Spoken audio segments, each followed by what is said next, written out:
আসসালামু আলাইকুম, কেমন আছেন সবাই? আজকে আমি সালমনের মাথা রান্না করব, তো ভাবলাম আপনাদের সঙ্গে একটু শেয়ার করি। প্রথমে আমি সালমনের মাথাগুলো ধুয়ে নিলাম। এখন পরিমাণ মতো একটু লবণ, একটু হলুদ মরিচ দিয়ে মাখিয়ে নেব। আমি আমার পরিমাণ মতো লবণ দিয়ে দিলাম। এখন দিয়ে দিলাম একটু হলুদ, আর মরিচ গুঁড়োটা আমি খুবই সামান্য পরিমাণে দেব। তারপরে ওগুলোকে ভালো করে মাখে রেখে দেব। তুমি খুব ভালো করে ওগুলোকে একটু উল্টে পাল্টে মাখিয়ে নিচ্ছি।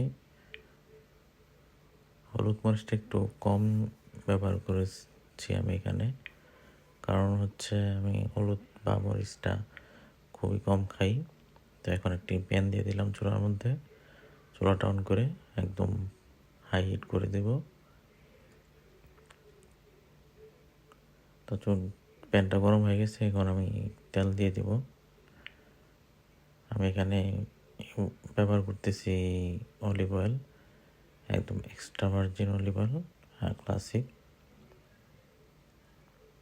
এটা হচ্ছে কোনার্ড ব্র্যান্ডের, মানে এটা একটা ইতালিয়ান কোম্পানি, একটা ওদের নিজস্ব। তো এখানে মাথাগুলো এক এক করে প্যানের মধ্যে দিয়ে দিচ্ছি। এই মাথাগুলো আমি গতকালকেই নিয়ে আসছি এবং কিছুটা পরিষ্কার করে নিয়ে আসছিলাম, বাসায় না আর একটু পরিষ্কার করছি। তো আজকে আমার একটু কাজটা সহজ হয়ে গেছে। তো আমার মাছগুলো এখন আমি একটু উল্টে দিব। তো এই মাছগুলা একটু ভাজা হলে কিন্তু খুব নরম হয়ে যায়, একটু ইয়া হলে ভেঙে যায়। এবং এখানে আরেকটা মজার ব্যাপার আছে, সালমন মাছে ভাজতে গেলে তেল খুবই কম লাগে। আপনি যতটুকু তেল ইউজ করবেন, মাছ ভাজা শেষে দেখবেন তার থেকে বেশি তেল আপনার কড়াইতে হয়ে গেছে। তো মাছগুলো আমি উল্টে দিচ্ছি। আমি মাছগুলো রেখে মোবাইল টিপতে টিপতে ভুলে গেছি। হঠাৎ করে মনে পড়ছে যে মাছগুলো উল্টাতে হবে। এদিক দিয়ে আবার হয়েছে কি, একটার সাথে একটা চামড়া লেগে গেছে, মানে চামড়াগুলো লেগে যেত আমাকে একটু প্যারা দিল। তো মাছটা হালকা একটু মনে হচ্ছে পুড়ে গেছে, আসলে পুড়ে নেই, চামড়াটা একটু ঝলসে গেছে। আমার মাছ ভাজা মোটামুটি শেষ, আমি উঠাই নিলাম। এখন আমি দিয়ে দেব পেঁয়াজ কিছুটা। এখানে আমি 2টা পেঁয়াজ নিছি, খুব বেশি নেই। তো পেঁয়াজটা হালকা একটু ব্রাউন শেড হয়ে আসলে আমি এখন মরিচগুলো দিয়ে দিলাম। তো যদি কারো সৌভাগ্য হয়, সুযোগ হয় সালমনের মাথা খেয়ে দেখবেন, আপনি একটা সালমন মাছের মাথা ভাজা দিয়ে সব ভাত খেয়ে ফেলতে পারবেন। আর রান্না করলে সেটা টেস্ট আরও বেড়ে যায়। তো আমি আজকে এটা টমেটো দিয়ে ভুনা করবো। আমি একটু আদা দিয়ে দিলাম, আদা পেস্ট। এখন দিয়ে দেবো একটু রসুন পেস্ট।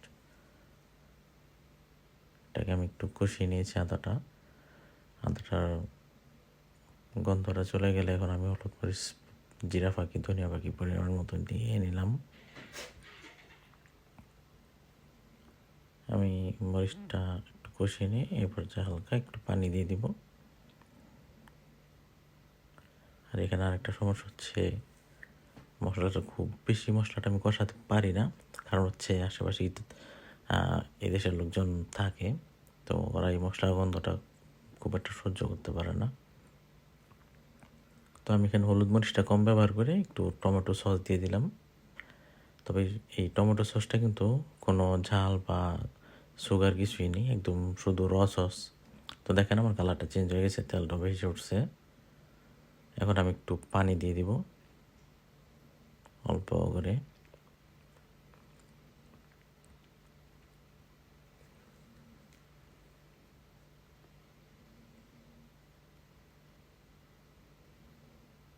তো আমার পরিমাণ মতো আমি পানি দিয়ে নিলাম। এখন আমি চুলাটাকে একদম হাই হিট করে দেবো, একটু ঢাকনা দিয়ে রাখবো। তো পানিটা ফুটে উঠছে, এখন আমি মাছগুলো সাজায় বসাই দেবো।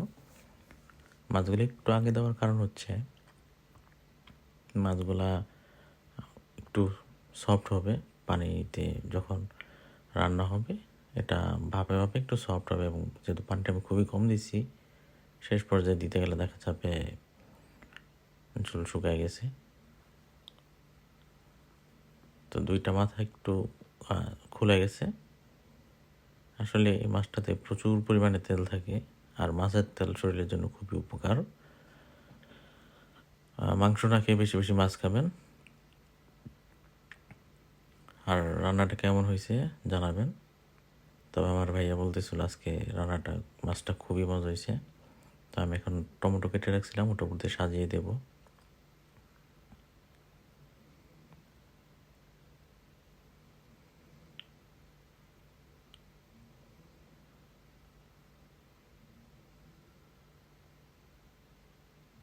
এখন আমি দিয়ে দেবো একটু ধনিয়া পাতা।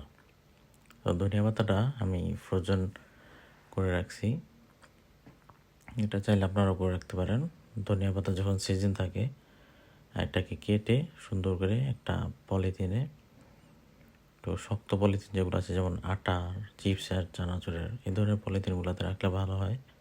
এবং এটা আপনি ইউজ করবেন হচ্ছে ফ্রিজ থেকে বের করে সাথে সাথে ইউজ করে আবার ফ্রিজে রেখে দিতে হবে। এটা একবার গলে গেলে পরে কিন্তু একদম বরফ জমে যাবে। তো এই হচ্ছে আমার তরকারি রেডি। পরবর্তী ভিডিওর জন্য অপেক্ষা করবেন। আল্লাহ হাফেজ।